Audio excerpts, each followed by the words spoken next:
Hello guys, welcome back to the channel. तो आज हम बात करने जा रहे हैं अपने बिजनेस मैनेजमेंट के अगले फंक्शन स्टाफिंग के बारे में। सो वीडियो को शुरू करने से पहले प्लीज चैनल को सब्सक्राइब कर देना। Okay, so let's start.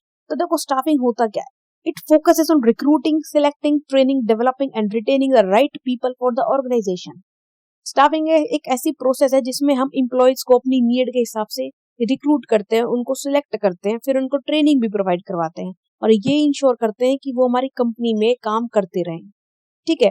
It ensure that the business has the necessary talent. ये इंश्योर करता है स्टाफिंग के हमारे बिजनेस में टैलेंटेड लोग बने रहे ताकि हम अपने गोल्स को अच्छे से अचीव कर सकें। Next, staffing is the managerial function of filling and keep filling positions in the organisation.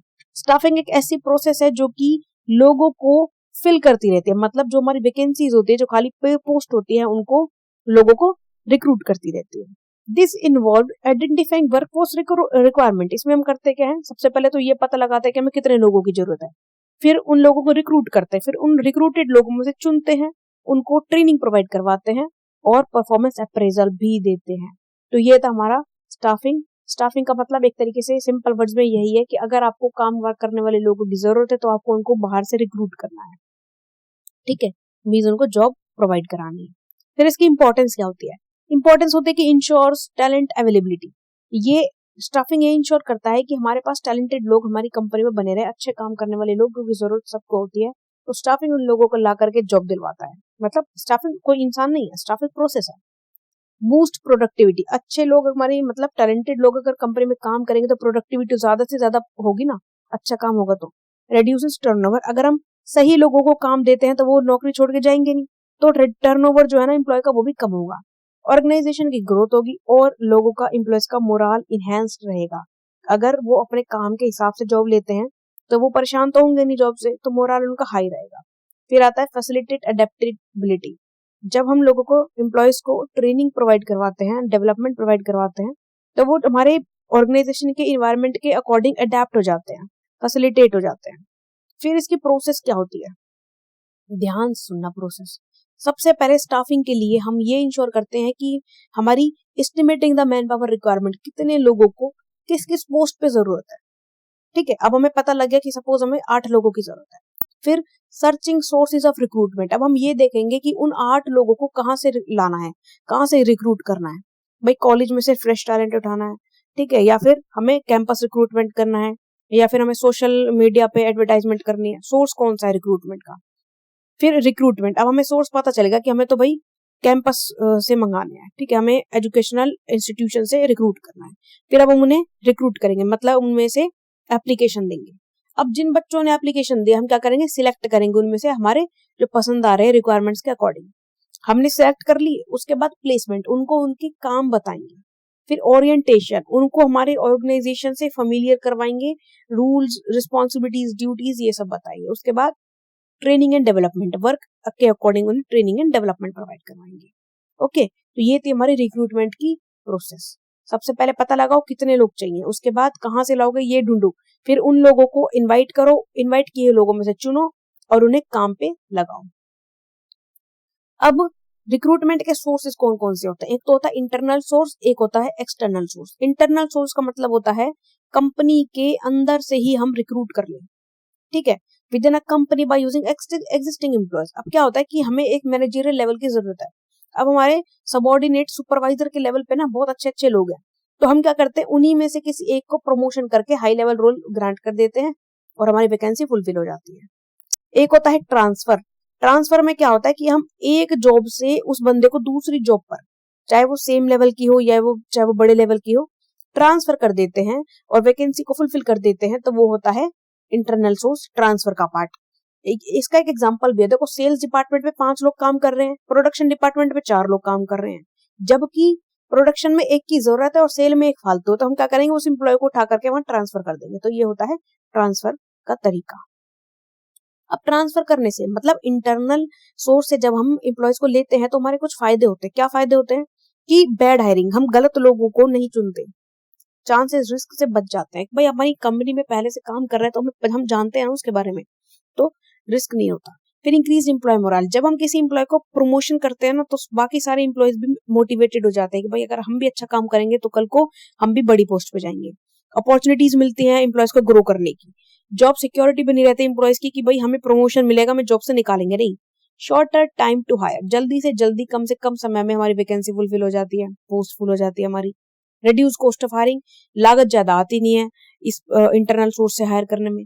Greater cultural compatibility, हमारे जो कल्चर के अंदर से ही हम एक एम्प्लॉय को ले रहे हैं तो हमारा जो कल्चर है ना ऑर्गेनाइजेशन का, उसकी कंपैटिबिलिटी ज्यादा से ज्यादा बनी रहती है। अब इसके कुछ नुकसान भी है, डिसएडवांटेजेस भी है। फ्रेश टैलेंट नहीं आएगा, ठीक है, कोई इनोवेटिव आइडिया नहीं आएगा। एम्प्लॉयज में बिकम लेथार्जिक, एम्प्लॉयज में लेथार्जिक हो जाएंगे, काम की तरफ ध्यान नहीं देंगे, क्योंकि उन्हें पता है कि निकलने वाले तो वो है नहीं जॉब से, इसी कंपनी में रहना, तो क्या जरूरत है ज्यादा से ज्यादा मेहनत करने की। फिर नो स्पिरिट ऑफ कंपटीशन, उनके बीच में ना कंपटीशन की स्पिरिट खत्म हो जाएगी, बिकॉज उनका एक जैसे होता है ना, कहते हैं कि गवर्नमेंट स्कूल के जो टीचर्स होते हैं ना उनको फिक्स कर देते हैं ना तो वो काम नहीं करते, पढ़ाते नहीं है, क्योंकि पता है उन्हें कहीं नहीं जाने वाले, कैसे ही काम करो, रहना यही है। Not for new organisation, new organisation के लिए ये वाला तरीका सुटेबल नहीं है, क्यों, क्योंकि उनके पास तो पहले से काम कर रहे एम्प्लॉयज ही नहीं हो, तो सारी रिक्रूट नहीं करने हैं। रिड्यूस प्रोडक्टिविटी, प्रोडक्टिविटी को कम करते हैं, बिकॉज एम्प्लॉयज बिकम्स लेथार्जिक। फिर एक्सटर्नल सोर्सेज के बारे में बात करते हैं। देखो, जब हम अपनी रिक्रूटमेंट बाहर दूसरे चैनल से करते हैं, कंपनी के बाहर से करते हैं, तो उसे हम एक्सटर्नल सोर्सेज कहते हैं। अब एक्सटर्नल सोर्सेज कौन कौन से होते हैं?